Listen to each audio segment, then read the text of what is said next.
नमस्कार दोस्तों, आज हम बायोलॉजी में जेनेटिक्स स्टार्ट करने जा रहे हैं। तो जैसा कि हमने कल इंट्रोडक्शन वीडियो में पढ़ा था, जेनेटिक्स आपके सिलेबस में 9वें नंबर की यूनिट है और जेनेटिक्स आपके 56 में से कुल 5 नंबर की होगी। और हमने ये भी बात की थी कि जेनेटिक्स के तीनों चैप्टर में से हमें 1 नंबर का क्वेश्चन देखने को नहीं मिलेगा। इसमें एक क्वेश्चन दिया जाएगा 2 नंबर का और एक क्वेश्चन दिया जाएगा 3 नंबर का। तो चलिए इसमें सबसे पहले हम स्टार्ट कर लेते हैं चैप्टर नंबर 35। इस 35वें चैप्टर में आप केवल और केवल मेंडल के बारे में पढ़ोगे, मेंडल की जीवनी, मेंडल के द्वारा किए गए प्रयोग और मेंडल के द्वारा बनाए गए नियम। इसीलिए चैप्टर का नाम ही मेंडल के वंशागति के नियम रखा गया है। इसमें मेंडल के बारे में पढ़ने से भी पहले हमें जेनेटिक्स या आनुवंशिकी की थोड़ी सी जानकारी होनी चाहिए कि वास्तव में आनुवंशिकी किसे कहा जाता है। तो इसकी परिभाषा देख लेते हैं पहले। जेनेटिक्स की यानी आनुवंशिकी की परिभाषा बनेगी जीव विज्ञान की वह शाखा जिसमें हम आनुवंशिकता और विविधताओं का अध्ययन करेंगे। ध्यान देना है, 2 ही शब्द हैं इसकी परिभाषा में। एक आनुवंशिकता का अध्ययन किया जाएगा और दूसरा विविधताओं का अध्ययन किया जाएगा। अब ये क्या तो विविधताएं होती हैं और किसे आनुवंशिकता कहा जाएगा उसके बारे में देखते हैं। आनुवंशिकता का अर्थ होगा लक्षणों की वंशागति, अर्थात लक्षणों का एक पीढ़ी से दूसरी पीढ़ी में स्थानांतरित होना ही क्या कहलाएगा? लक्षणों की वंशागति। और लक्षणों की वंशागति को हम क्या कहते हैं? आनुवंशिकता। लक्षणों की वंशागति को थोड़ा और आसानी से समझ सकते हैं, यानी लक्षणों का जनकों से संतति में स्थानांतरित होना क्या कहलाएगा? आनुवंशिकता। या जनक आप मान सकते हो माता पिता को और संतति मान सकते हैं हम बच्चों को, यानी कि लक्षणों का माता पिता से बच्चों में स्थानांतरित होना क्या कहलाएगा? आनुवंशिकता। तो हम ऐसा भी कह सकते हैं जीव विज्ञान की वो शाखा जिसमें हम लक्षणों की वंशागति का या लक्षणों के एक पीढ़ी से दूसरी पीढ़ी में स्थानांतरित होने का अध्ययन करते हैं, उसे कहा जाता है जेनेटिक्स। इसके साथ साथ अगर लक्षण स्थानांतरित हो जाते हैं तो इन जनकों से उत्पन्न हुई संतानों में जितनी भी संतानें होंगी वो एक दूसरी की डुप्लीकेट नहीं होंगी। थोड़ा ना थोड़ा फर्क तो उनमें जरूर पाया जाएगा। जैसे अलग अलग समय पर पैदा हुए 2 बच्चे एक जैसे नहीं होते। क्यों नहीं होते? उनमें वो विभिन्नताएं क्यों उत्पन्न होती हैं? उन विभिन्नताओं के कारण जानने के लिए भी आनुवंशिकी का आविष्कार किया गया, यानी आनुवंशिकी की शुरुआत की गई। ठीक है, तो यहां परिभाषा अब एक बार फिर देख लेते हैं। जेनेटिक्स जीव विज्ञान की उस शाखा को कहा जाएगा जिसमें हम आनुवंशिकता और जनकों और संतति के मध्य पाई जाने वाली विभिन्नताओं का अध्ययन करेंगे। यानी संततियों के मध्य विभिन्नता अर्थात 2 संततियां 2 बच्चों में कौन कौन से डिफरेंस होंगे, कौन कौन सी विभिन्नताएं होंगी, उन्हें हम यहाँ क्या कहेंगे? विविधता। और इनका अध्ययन किया जाएगा जेनेटिक्स के अंतर्गत। चलिए, ये तो थी जेनेटिक्स की परिभाषा। अब इसके बाद में हम जेनेटिक्स की शुरुआत के बारे में जान लेते हैं कि किसने जेनेटिक्स की शुरुआत की होगी। तो आपने पहले भी पढ़ा होगा कि आनुवंशिकी के जनक माना जाता है ग्रेगर जोन मेंडल को।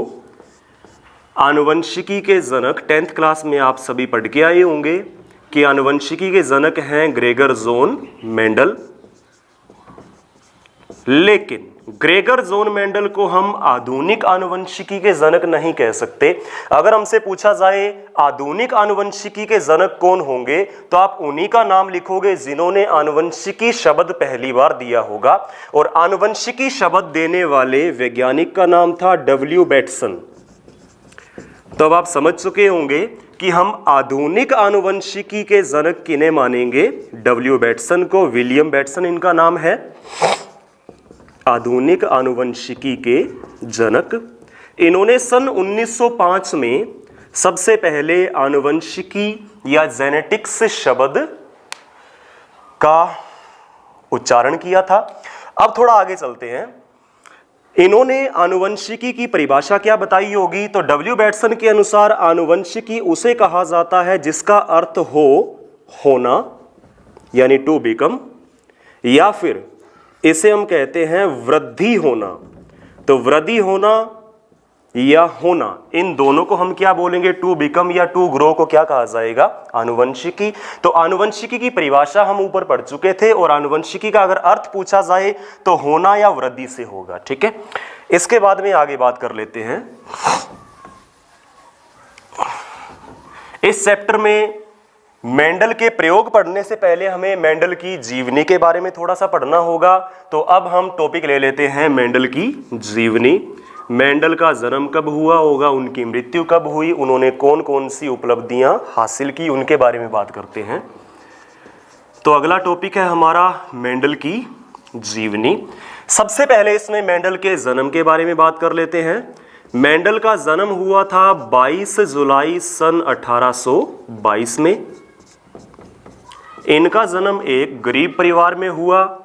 वो एक सामान्य माली परिवार था। इनके पिता खेती करते थे और जन्म स्थान अगर पूछा जाए तो इनका जन्म ऑस्ट्रिया के एक मोराविया गांव में हुआ था।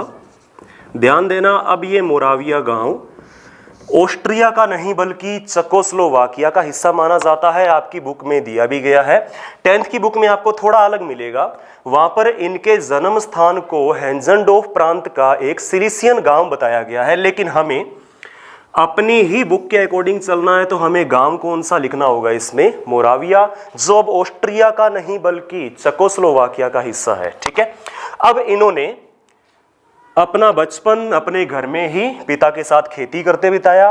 वहां पर इनकी जिज्ञासा काफी उच्च थी। ये लगातार अपने पिता से क्वेश्चन पूछते रहते थे कि जैसे इन फूलों का रंग अलग अलग क्यों है या पौधों की लंबाई अलग अलग क्यों है। लेकिन उनके पिता सामान्य थे, उन्हें इनके बारे में पता नहीं था, जवाब नहीं दे पाते थे। लेकिन इनकी जिज्ञासा के बारे में जानकर उन्हें काफ़ी खुशी हुई।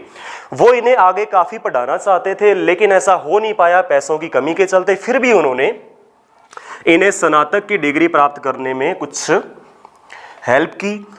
तो मेंडल ने सन 1842 में यानी 20 साल की उम्र में स्नातक की डिग्री प्राप्त कर ली। इन्होंने फिलोसफी यानी दर्शन शास्त्र में 2 वर्ष का अध्ययन कंप्लीट किया। ध्यान देना, इनकी अगर स्नातक की डिग्री पूछी जाए तो कौन से सब्जेक्ट में थी? दर्शन शास्त्र में। और इनका पहले से ही गणित में और प्राकृतिक विज्ञान में काफ़ी रुचि रही थी इनकी। इसके बाद में सन 1843 में मेंडल यहाँ से एक दूसरे शहर आ गए। वो शहर भी ऑस्ट्रिया का है, लेकिन अब वो भी चेकोस्लोवाकिया का हिस्सा है और उस शहर का नाम है ब्रूनो। यानी ये मोराविया से निकलकर कहाँ आ गए? ब्रूनो। और कौन से सन में? सन 1843 में। यहाँ ब्रूनो में आकर उन्होंने एक चर्च में पादरी के पद पर कार्य करना शुरू कर दिया, चर्च में जो प्रीस्ट होते हैं उनके पद पे। और यहाँ पर इन्होंने लगातार कई वर्षों तक कार्य किया। यहाँ कार्यरत रहने के दौरान इन्होंने चर्च में ही एक जो उद्यान था उसकी देखभाल करनी शुरू कर दी। और वहां पर इनकी रुचि को देखते हुए चर्च वालों ने उद्यान की सारी जिम्मेदारियां इन्हें सौंप दी। उसके बाद में उन्होंने इन्हें आगे पढ़ाने का फैसला लिया, यानी चर्च वालों ने अपने खर्चे पर मेंडल को आगे पढ़ने का एक मौका दिया। और आगे की पढ़ाई के लिए मेंडल ब्रूनो शहर से निकलकर वियना में चले गए। तो वियना में जाने का अगर इनका सन पूछा जाए तो याद रखना, सन 1851 में मेंडल चले गए थे वियना में। और यहां जाने से पहले चर्च में रहने के दौरान इन्हें ग्रेगर नाम की उपाधि मिल चुकी थी। यानी सबसे पहले तो इनका नाम था केवल जॉन मेंडल, उसके बाद में इन्हें ग्रेगर नाम की उपाधि मिली चर्च में, तब इनका नाम हो गया ग्रेगर जॉन मेंडल। अब आगे चर्चा करते हैं। वियना में जाकर इन्होंने वियना विश्वविद्यालय यानी वियना यूनिवर्सिटी में लगातार 3 वर्षों तक 2 सब्जेक्ट का अध्ययन किया। और वे कौन कौन से सब्जेक्ट थे वो मैं यहाँ पर लिख देता हूँ। इन्होंने वहाँ पर 3 वर्षों तक लगातार गणित और प्राकृतिक विज्ञान इन 2 सब्जेक्ट का अध्ययन किया। और इन दोनों सब्जेक्ट में 3 साल का अध्ययन पूरा करने के बाद में सन 1854 में वापस ये ब्रूनो शहर आ गए। और ब्रूनो शहर में इन्होंने चर्च को फिर से ज्वाइन किया, साथ ही साथ इन्होंने एक मॉडर्न स्कूल में पढ़ाना चालू कर दिया। तो यदि पूछा जाए कि इन्होंने अपना अध्यापन कार्य कब शुरू किया, तो वो 1854 के बाद में शुरू किया। इन्होंने एक मॉडर्न स्कूल में अध्यापक के रूप में पढ़ाना चालू कर दिया था, इन्होंने अध्यापन कार्य शुरू किया। लेकिन इन्होंने चर्च में रहते हुए उसी उद्यान में इसी दौरान प्रयोग करने शुरू कर दिए थे और लगातार इन्होंने 7 वर्षों तक अपने वंशागति के प्रयोग जारी रखे। तो इन्होंने प्रयोग शुरू कब किए थे अगर उसका सन पूछा जाए तो हमारी बुक के अकॉर्डिंग 1857 से लेकर 1864 तक इन्होंने प्रयोग किए और 1865 में अपने प्रयोगों को इन्होंने एक सोसाइटी के सामने प्रस्तुत कर दिया जो कि ब्रुन सोसाइटी ऑफ नेचुरल हिस्ट्री के नाम से वहीं ब्रुन शहर में स्थापित थी। अब आगे देखिए, हमारी बुक में लिखा हुआ है कि इन्होंने 8 वर्षों तक प्रयोग किए। थोड़ा इसे ध्यान में रखना कि प्रयोग तो इन्होंने लगातार 7 वर्षों तक किए थे, लेकिन उसके बाद अपने आंकड़ों को सुनियोजित करने के लिए इन्होंने 1 साल का समय लिया और उनको प्रकाशित करने के लिए 1865 को चुना। इसीलिए यहाँ पर 8 वर्षों तक इनके प्रयोग लिखे गए हैं। किसी और किताब में आपको इनके द्वारा किए गए प्रयोगों की तारीख थोड़ी अलग मिल सकती है। कहीं पर इनके प्रयोग 1856 से 1863 भी दिए गए हैं, तो ये थोड़ा ध्यान रखना। अपनी बुक के अकॉर्डिंग 1857 से 1864 और इन्होंने अपने शोध पत्र को प्रकाशित कब किया था 1865 में, लेकिन उस शोध पत्र को छापा कब गया था 1866 में। थोड़ी चलिए आगे चर्चा करते हैं इसके बारे में।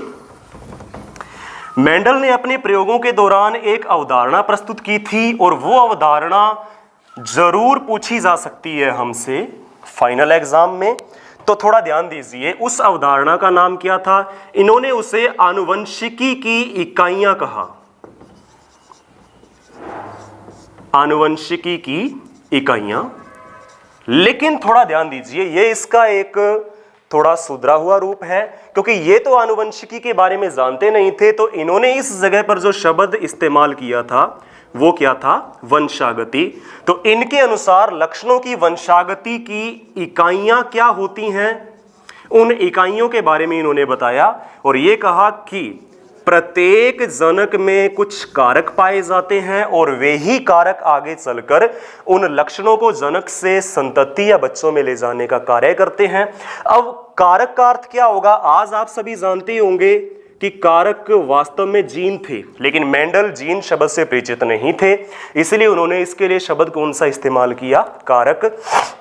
तो यहां अगर पूछा जाए मेंडल ने कौन से शीर्षक के रूप में अपनी कौन सा शीर्षक दिया इन्होंने, तो वो शीर्षक था वंशागति की इकाइयां। थोड़ा इसके बारे में ध्यान दे लेना, ठीक है।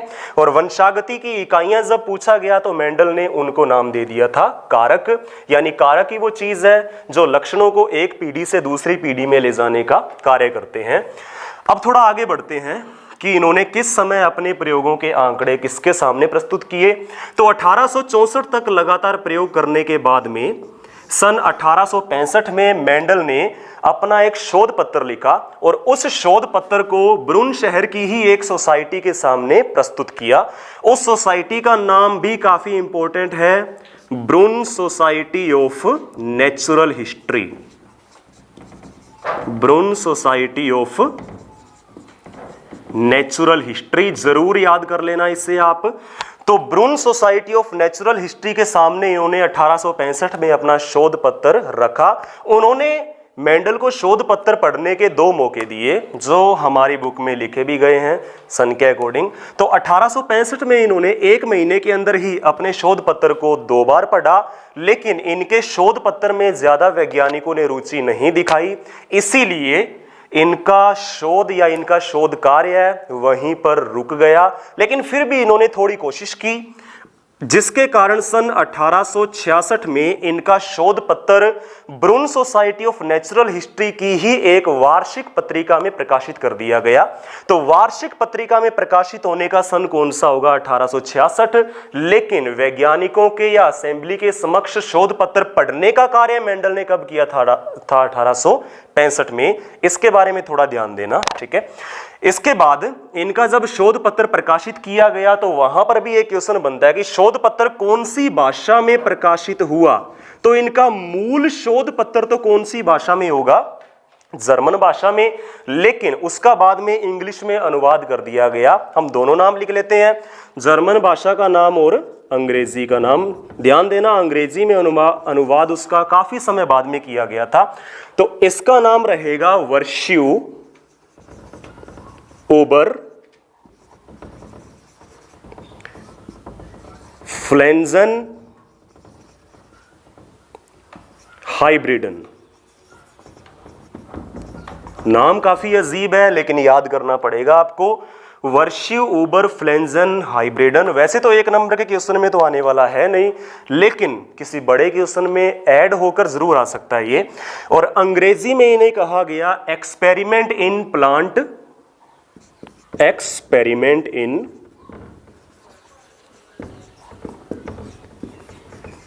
Plant hybridisation.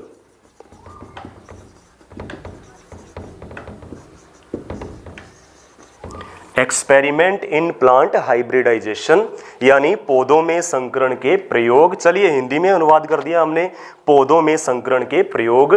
थोड़ा ध्यान देना, सबसे ज्यादा पूछा जाने वाला क्वेश्चन यही होता है कि उस शोध पत्र की मूल जो कॉपी थी वो कौन से शीर्षक के साथ प्रकाशित हुई।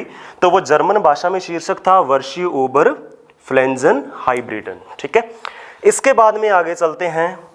ये कार्य हुआ प्रकाशन का सन 1866 में, लेकिन इसका भी मेंडल को ज्यादा क्रेडिट नहीं मिला। उसके बाद में मेंडल ने ये कार्य छोड़ दिया और संकरण के प्रयोगों से हटकर वो पूरी तरह से चर्च के कार्यों में लीन हो गए। उसके बाद मेंडल की मृत्यु हो गई सन 1884 में। अगर दिन पूछा जाए तो दिन था 6 जनवरी। तो 6 जनवरी 1884 में 62 साल की उम्र में मेंडल की मृत्यु हो गई। इसके बाद मेंडल के कार्य कई वर्षों तक अज्ञात रहे। तो सन 1900 में यदि देखा जाए तो इनका शोध पत्र वार्षिक पत्रिका में प्रकाशित होने के लगभग कितने वर्ष बाद में, 34 वर्ष बाद में, सन 1900 में दोबारा से 3 वैज्ञानिकों ने अलग अलग प्रयोग किए और वो उन्हीं नतीजों पर पहुंचे जो नतीजे मेंडल ने लिख रखे थे। तब उन्होंने मेंडल को पूरी तरह से सही माना और उनके इस शोध पत्र को और आगे बढ़ाया, जिसके कारण मेंडल को पूरी दुनिया जान सकी। वे 3 वैज्ञानिक कौन कौन से थे और उन्हें क्या कहा जाता है वो देख लेते हैं। उन तीनों वैज्ञानिकों को मेंडलवाद के पुनर्खोजकर्ता कहा जाएगा। मेंडलवाद के पुनर्खोजकर्ता। ये तीनों वैज्ञानिक कई बार पूछे जा चुके हैं परीक्षा में, कौन कौन से वैज्ञानिक हैं। तो सबसे पहले वैज्ञानिक थे हॉलैंड के, जिनका नाम था ह्यूगो डी व्रीज।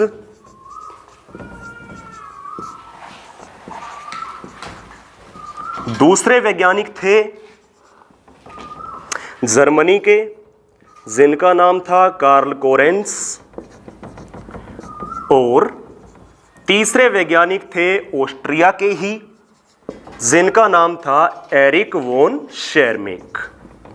आपको इन तीनों के नाम जरूर याद रखने होंगे। आप इन तीनों के नाम 10th क्लास में भी जरूर पढ़ के आए होंगे, Hugo de Vries, Carl Correns और एरिक वॉन शेरमेक। और एरिक वॉन शेरमेक थे ऑस्ट्रिया से। चलिए, ये तो हो गए मेंडल के पुनर्खोजकर्ता और इन्हीं के कारण मेंडल को आज इतना क्रेडिट दिया गया और इसके बाद में ही मेंडल को आनुवंशिकी का जनक उपाधि दी गई थी।